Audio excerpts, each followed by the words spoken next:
G'day guys, Dave from West Oz RC here again today, and look what I finally got, the Mojave EXB. Can't wait to get this thing out on the road. So what's going in it is a Hobbywing Max6 with a 4985 1650 kV motor with a 23 tooth pinion, a Savox SY-1270TG servo, Rocket RC fans, got the new Scorched fenders for the Mojave, and they're going in. Alright, so when you're cutting this, these inner guards, guys, just follow the lines on the inside. You can barely see them on the outside. On the inside is the best way to follow the lines. The front is the flat part, and the rear has that dip in the center there. So if you're trying to work out which is front and rear, it's like that. So it works in like this, so that's how they sit. So when they're all cut, guys, they should look exactly like this.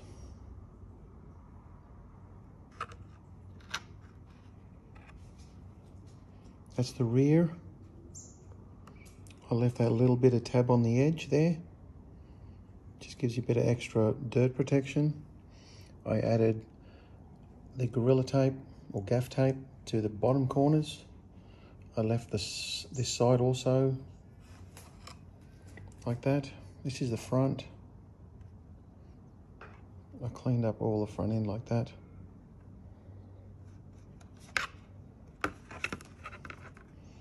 And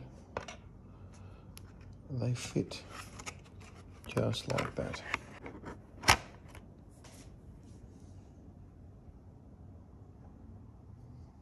Alright guys, so what I've done was I've just added a little bit extra gaff tape on the inside of these guards. As you can see, if you cut a little bit too much out, it tells you to cut it along that line, but when you look inside, it leaves a little bit of room for the wheels to kick up the dirt.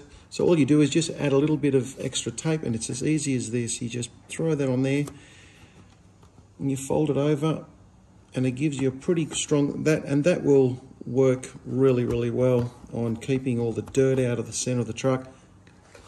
And I'll show you how it looks on the truck. So you can see how in here it would have, if you can see the wheel on the inside of the arch, it misses the steering arm. So when you turn your wheel, it's enough flex for it, and it stops all the stuff from eating in there. This is the other side, guys. So I just sort of left the other piece on the side, added some gaff tape on the bottom, and this is how it sits now inside, and it just protects on the inside. And I've also left enough room for the suspension travel. As you can see, it's got no hitting at all. So you can see how on both sides now it's completely protected.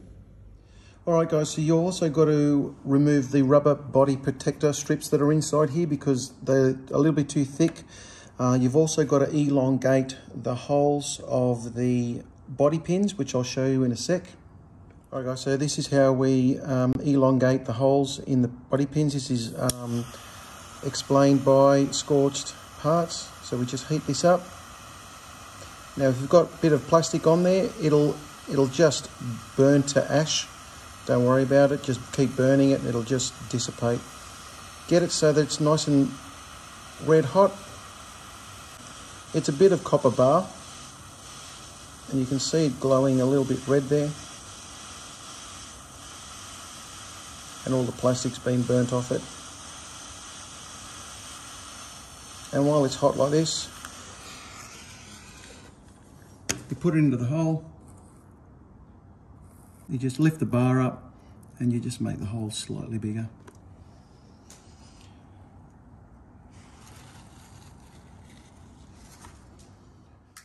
So what we do next, guys, is we grab a 2mm drill bit, pop it on the end of your pair of pliers, and just pop it into the pinhole and just run it through.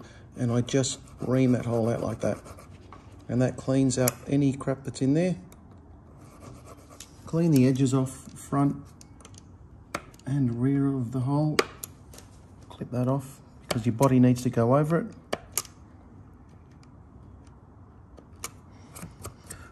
And that's the elongated hole in the body post. Shout out to Scorched Parts, guys. This product is absolutely brilliant.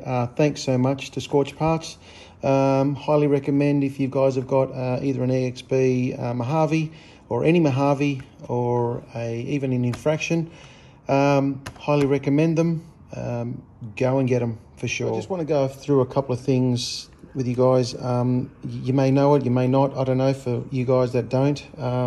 Hope this helps you. The original EXB servo horn that it comes with, it's got a spectrum, and these spectrums are a 23 tooth horn, and the Savox SY-1270 that I put in the Mojave is a 25 tooth. So luckily I had my spare Creighton horn that I used for that and sorted that problem out. So don't forget guys, the spectrum are 23 tooth. Right, so going on to the ESC, the Max6, the first thing I did straight away was to replace the fan that's inside there. They are absolutely pathetic, the fans that they come with. I've broken like 3 of them in the Creighton, and on the 4th run I decided to get one of these, the Rocket RC, the Surpass Hobby 35mm. This in my Creighton has been unbelievable. 28,000 RPM, keeps it as cool as hell, and it works really well. So that's why I changed it on the EXB. I'm going to put like a little bit of fly screen on top of this one. Yep, for all you guys that are noticing the fans on my motor here, I just put it together. It's got one of these brackets on the top of there. I'm sure you guys know which one these are.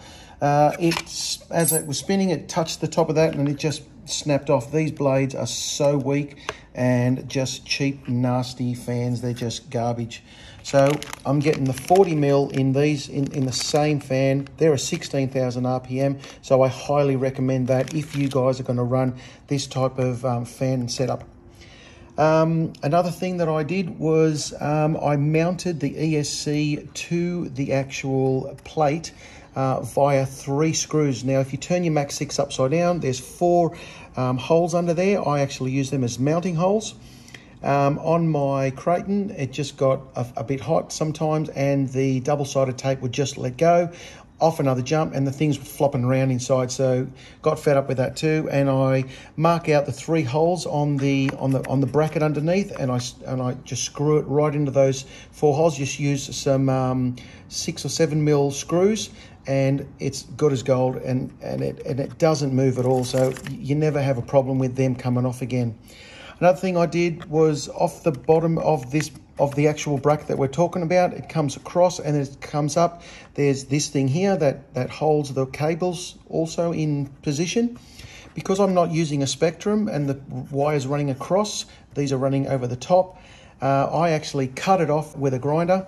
And if you have a look underneath there is a screw with a locating pin. And if I come around this side, all I did was I drilled a hole and I chamfered it.